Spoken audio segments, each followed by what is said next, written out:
Hi everyone, it's Penny Black and Jill Foster, and this is video number 3 in our Permission to Play card sketch video series. And today's sketch is really great for whatever your favorite stamps or dies are, large or small, or if you've got some die cut sentiments you're wanting to feature. This is really versatile and really simple and easy to prep. So before we begin, just a reminder that I often need, and also an explanation for what this whole idea of permission to play is to give yourself permission to make simple cards, to do the same sketch or layout over and over. If you love it, just go with it till you're bored with it. It's okay to mix your old and your new products. It's okay to just be creative and play and not be productive. Sometimes it's just sitting and die cutting or sitting and painting but not finishing the cards yet.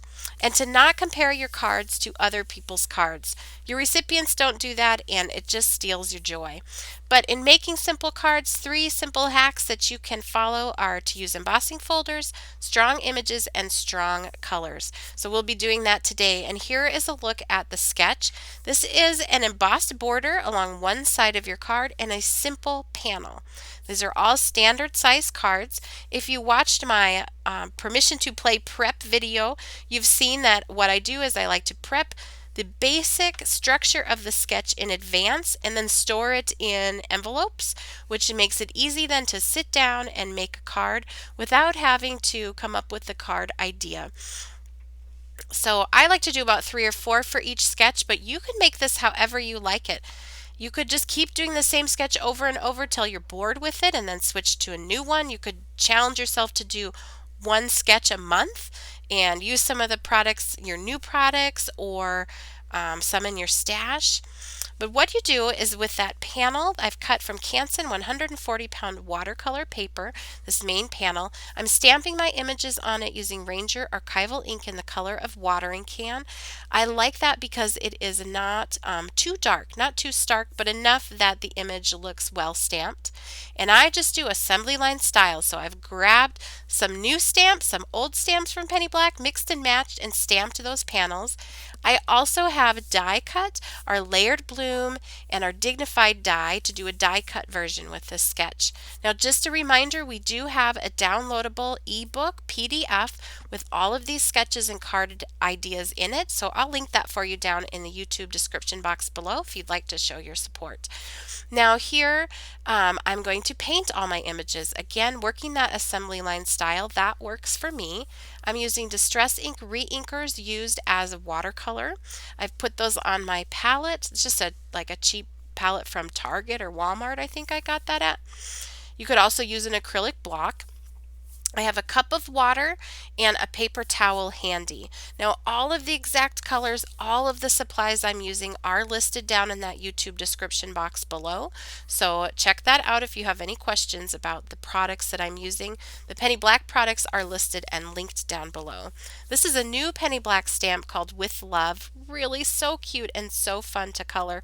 You can use this for so many different occasions too. Get well, thinking of you, birthday, a birthday bouquet, just lots, congratulations, of ways that you could use this. So I'm following my sort of typical painting process. I have a video that shows that in more detail and much slower. I'll link that for you down below too. But what I do typically is I pick up the paint from my palette, and it is most saturated then because it does not have water mixed in with it, and I put that where I want it to be darkest. I then rinse off my brush in my water, pat it on my paper towel, and then go back and blend from that darker, more saturated color to lighter using the water. Now I'm just going to move on here and continue painting the flowers. Now you can go as detailed as you want with these flowers, or you can keep them very simple. I've done just a light pink, a picked raspberry, and then added some dried marigold to mix in with that, and then also just darkening up that center with some seedless preserves of that Distress Ink Reinker. And that's as easy as that. I also want these to have a very whimsical look, so I am leaving on purpose some bits of white, especially near the edges of the petals. And I think that just goes along with the illustrator's style.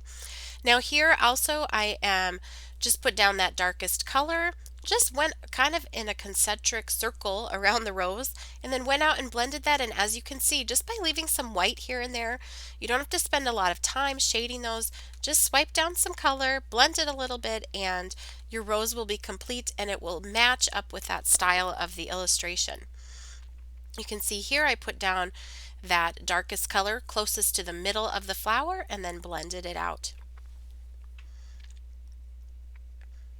I'm going to continue working around and doing the petals. I'll work a few at a time, putting down the darkest color, rinsing off my brush, patting it on the paper towel, and then just going back and blending. And again, when making these very simple cards with a simple layout, this is where a really strong image, a quality image, makes all the difference. So this image grabs your attention. It's so cute. It's very unique. And so you can make the rest of your card very simple. You'll also see that I've picked strong colors as I've made this card. And so that also helps in making those more simple cards pop. I'll also be adding again that embossed border along the edge, which will help then to give this a finished look, balance out all of this color and sort of visual weight of the image off to the side. Another little hack is if you're stamping onto a panel like this, stamp part of your image extending off of the edge. So you don't need to perfectly center it. Drop it down, either going off the bottom or off the bottom and off a side like I've done here. Kind of extends off the bottom and off the right hand side of this panel, and that will give it more interest without adding any extra steps, just the placement of where you put your stamp.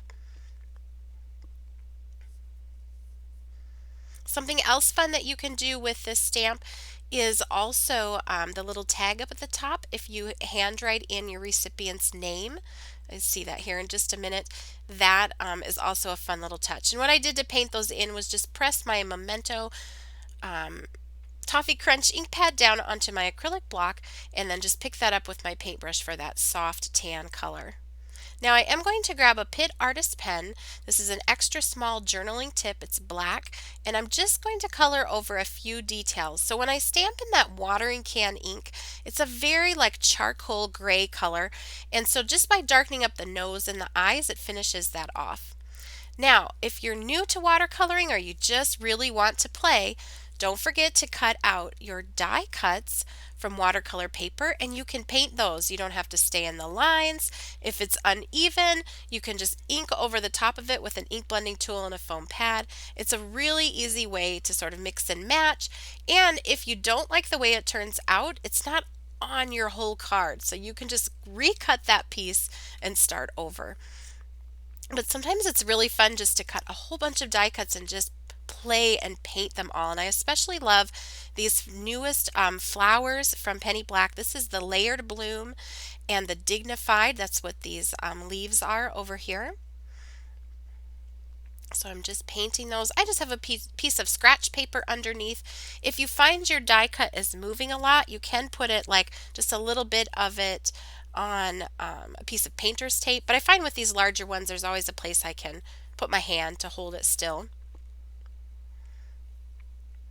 So I'm putting some Evergreen Bough on here, and again the exact colors will be listed down in that YouTube description box below, along with all the product names and everything, the stamps and dies that I'm using. And again, this particular sketch, like all of these sketches, you can do for cute images or elegant or stamps or dies. So I'm hoping by showing both the versions here, it'll keep you inspired and meet whatever style that you personally like. So I'm putting a little bit here of Forest Moss ink sort of down the center of where those stems are.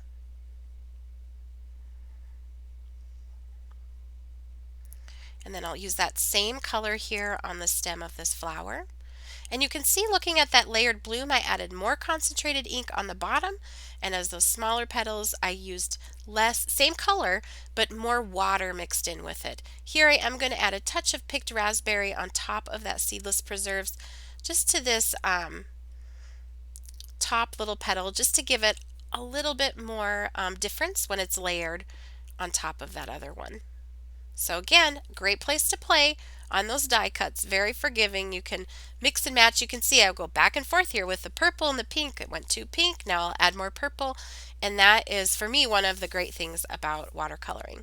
Now, as I mentioned, here's that painter's tape. I'm holding my die cut sentiment. This is from Penny Black's Thanks and Hello. Works really great with this sketch because you can put it right up at the top at that panel. And then you can add other sub-sentiments underneath it or stamped sentiments. I just inked that with some gray flannel, Memento ink, and you can see there I stamped a sub-sentiment, added a little butterfly, and that card is complete. So here's a look at all of the cards made, used following this sketch. Made or used using this sketch. Again, the teddy bear stamp is a new Penny Black stamp. That Hedgie is an older Penny Black stamp. These girls, which are so, so cute, Special Blend, that's a new stamp set. That is, again, using this same set, and there's the more elegant version. So I'll have still shots here up of each card that I made. I'd love to know what is your favorite. If you're feeling inspired to give this sketch a try, leave a comment down below in the YouTube comment section. I read them all. They mean so much to me. Thank you for all of your kind words. And be sure that you subscribe and hit that bell notification icon so that you are notified when video number 4 in our Permission to Play series goes up. And you can also follow Penny Black on Facebook, Pinterest, Twitter, Instagram, our website, and blog. And all of those are linked for you down in that YouTube description box below. Happy stamping!